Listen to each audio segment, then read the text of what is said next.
Bonjour tout le monde, c'est Marcia, la professeure de maquillage chez les distributions France L'Écuyer. Pour la capsule, je vais vous montrer comment réaliser un teint parfait. Donc juste avant d'appliquer le fond de teint, je viens prendre la base hydratante de Bodyography et je vais l'appliquer sur les ongles qui sont un peu plus déshydratées dû au bel hiver que nous avons ici au Québec.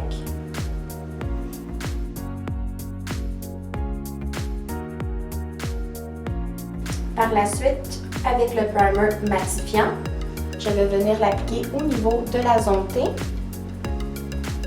Comme ça, on va venir s'assurer que le fond de teint va vraiment tenir tout au long de la journée, même si jamais le nez a tendance à devenir un peu plus huileux.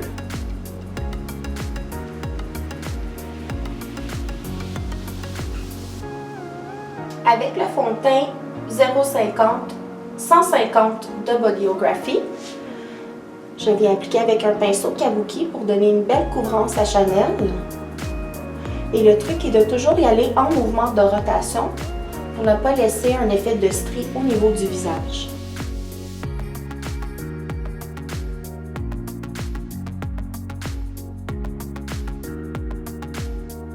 Passons tout de suite à l'étape de la correction.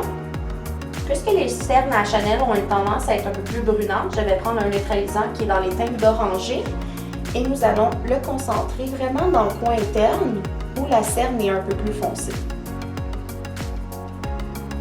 Par la suite, avec le pinceau blending, je viens légèrement par-dessus pour venir estomper. Par la suite, je viens appliquer le cache-cerne et vous allez voir, c'est toujours une couleur qui est beaucoup plus lumineuse que le fond de teint. Comme ça, ça va venir créer un effet de lumière et ça va aussi également aider l'effet de correction au niveau de la cerne.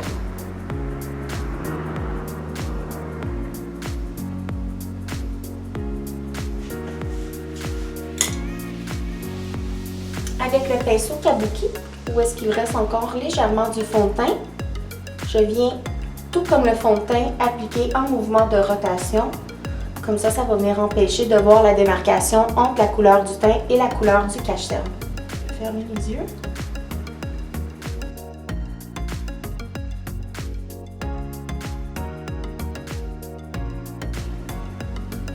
Je viens également appliquer légèrement le cache-cerne au niveau du menton, puisque c'est la zone où est-ce que Chanel a tendance à avoir un peu plus de rougeur.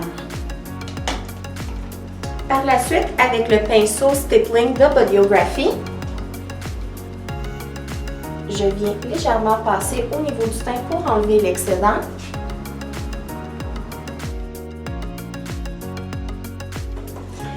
Par la suite, avec le pinceau contour, je prends la poudre numéro 50 et je vais venir la tapoter légèrement au niveau de la zone T.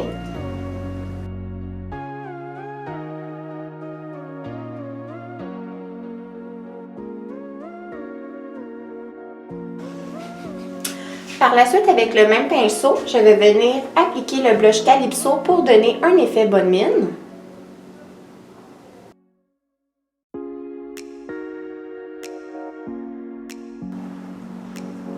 Par la suite, pour créer le contour, je prends la poudre numéro 70 et nous allons la concentrer vraiment au niveau du creux naturel que le visage à Chanel fait. On vient aussi légèrement en appliquer au niveau de la mâchoire pour affiner le visage. Par la suite, je viens en appliquer légèrement au niveau du front et nous allons venir le connecter avec lui que nous avons appliqué au niveau de la joue.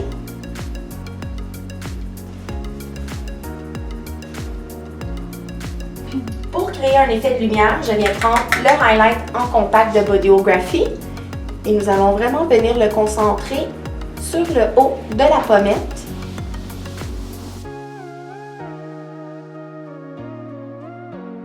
Nous venons en appliquer légèrement sur le dessous du sourcil et au niveau du cœur des lèvres. Donc pour conclure le look, j'ai également dessiné les sourcils à Chanel pour mettre son regard en valeur.